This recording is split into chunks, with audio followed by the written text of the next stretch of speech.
Oh, oh, oh. Hey, Pourquoi prenons-nous les chemins qu'on emprunte? Est-ce le hasard ou la destinée qui nous guide? Tu seras un grand docteur, tu seras ingénieur, tu seras un grand footballeur. Mon fils est le premier de sa classe. Mon fils ne vaut rien à l'école. Un tel est meilleur que toi.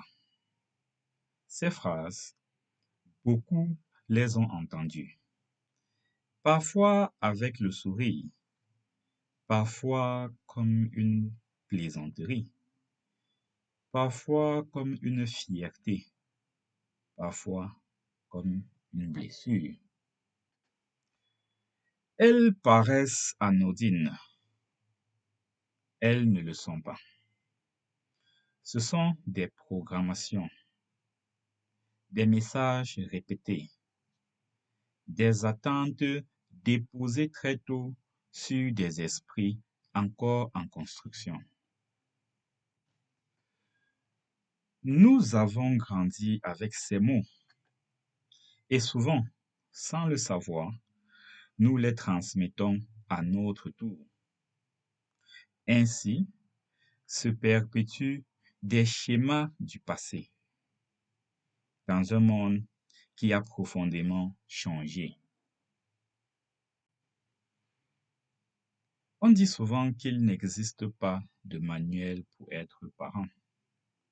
Et c'est vrai, l'école ne nous apprend pas à éduquer.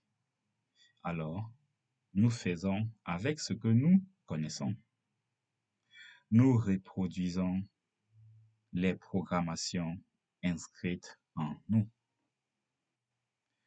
Mais le changement commence ailleurs, par une prise de conscience, par l'acceptation que nous aussi, nous portons des limites, des peurs, des croyances dépassées.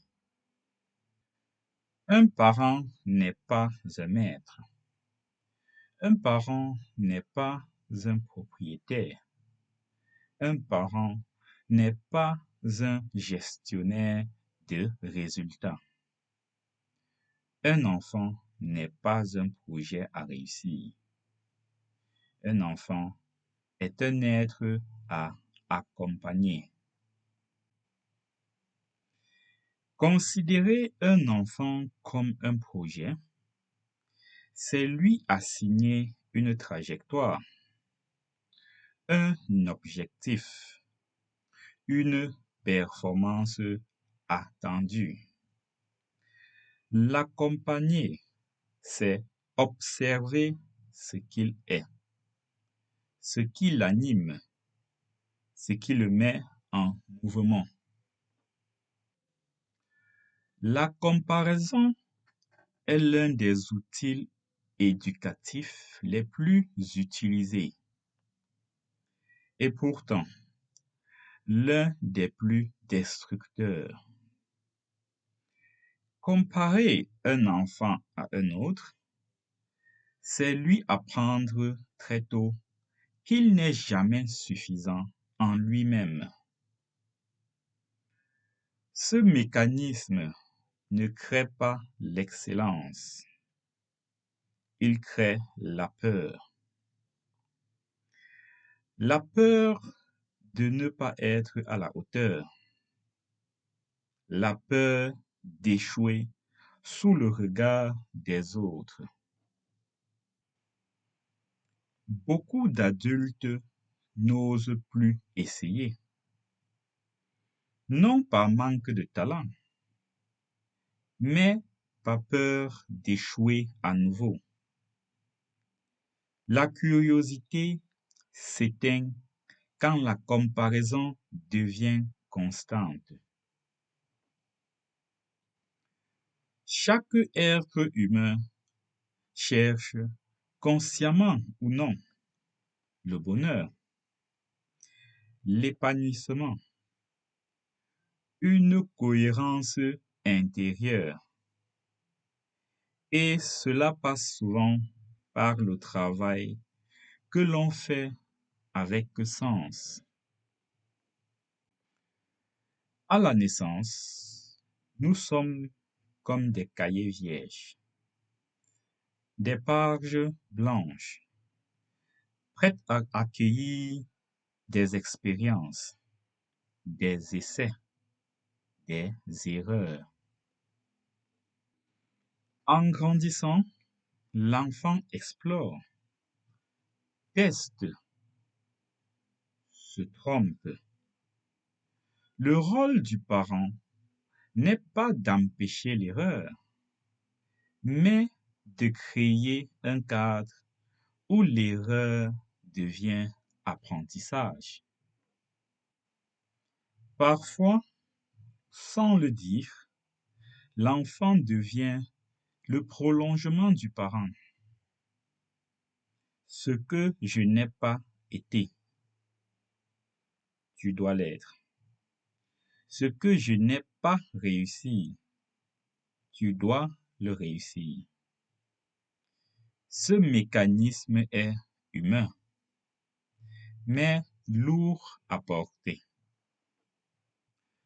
L'enfant ne cherche plus qui il est. Il cherche à réparer ce qui n'a pas été accompli avant lui. Et ce poids freine l'élan naturel. Si un enfant aime les jeux vidéo, il ne s'agit pas seulement d'interdire. Pourquoi ne pas lui montrer comment se créer un jeu? Pourquoi ne pas lui faire découvrir la différence entre consommer et créer? S'il aime par contre fabriquer, dessiner, construire, pourquoi ne pas l'orienter vers la modélisation 3D, vers la création d'objets, vers l'autonomie? Éduquer ne signifie pas contrôler. Poser un cadre, ce n'est pas enfermer. La discipline devrait sécuriser, pas écraser. Un cadre sain guide. Un cadre rigide étouffe. Il n'y arrivera pas du premier coup. Et c'est normal. L'erreur n'est pas un échec. L'erreur est une étape. Chaque enfant est unique. Ce qui fonctionne pour l'un ne fonctionnera pas pour l'autre.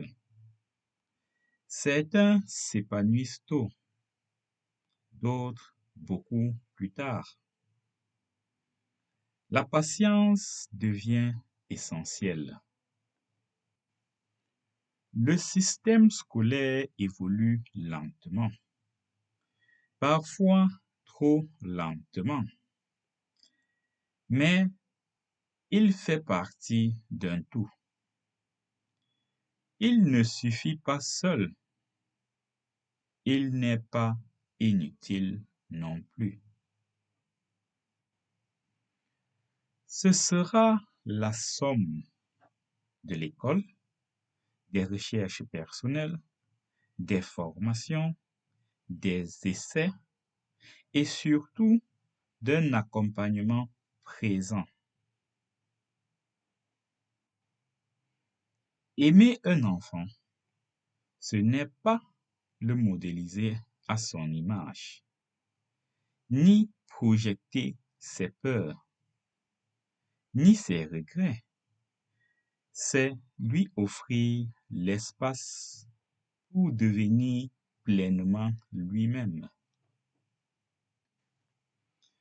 Travailler sur soi pour mieux accompagner. Observer plutôt que projeter. Guider plutôt qu'imposer. C'est ainsi que l'on commence à briser les programmations dépassées. Le reste appartient à chacun. Oh, oh, oh.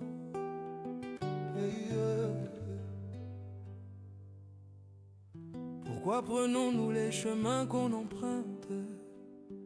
Est-ce le hasard ou la destinée qui nous guide? Chaque pas compte, chaque souffle nous construit. Yeah.